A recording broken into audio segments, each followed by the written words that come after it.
देशाच्या स्वातंत्र्याला 75 वर्षांपेक्षा जास्त काळ लोटल्यानंतरही ग्रामीण भागातील विकासाचे आणि मूलभूत सुविधांचे चित्र किती भयावह आहे याचे जिवंत उदाहरण भिवापूर तालुक्यातील महालगाव येथे समोर आलंय। येथील पाणी पुरवठा विभागाचा निष्काळजीपणा आणि ढिसाळ कारभार आता वेशीवर टांगला गेलाय।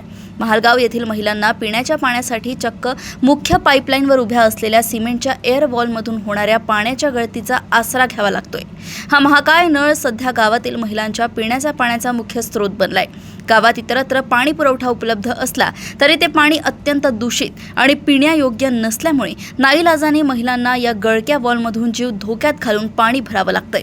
शासनाने ग्रामीण भागातील नागरिकांना विशेषतः महिलांना पाण्यासाठी भटकंती करावी लागू नये म्हणून गेल्या अनेक वर्षात जलस्वराज प्रकल्प, राष्ट्रीय पेयजल योजना आणि आता जल जीवन मिशन अंतर्गत हर घर जल सारख्या करोडो रुपयांच्या योजना जाहीर केल्या।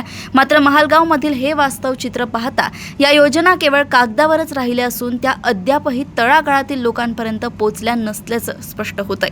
एकीकडे देशातील मोठ्या शहरांना हायटेक बनवण्याच्या आणि मुंबईला शांघाय करण्याच्या बाता मारणारे लोकप्रतिनिधी आणि प्रशासन ग्रामीण भागातील या अत्यंत गंभीर अशा पाण्याच्या समस्येकडे केव्हा लक्ष देणार असा संतप्त सवाल आता नागरिकांकडून उपस्थित केला जातोय। भिवापूर येथून मनोहर वानखेडे यांची रिपोर्ट।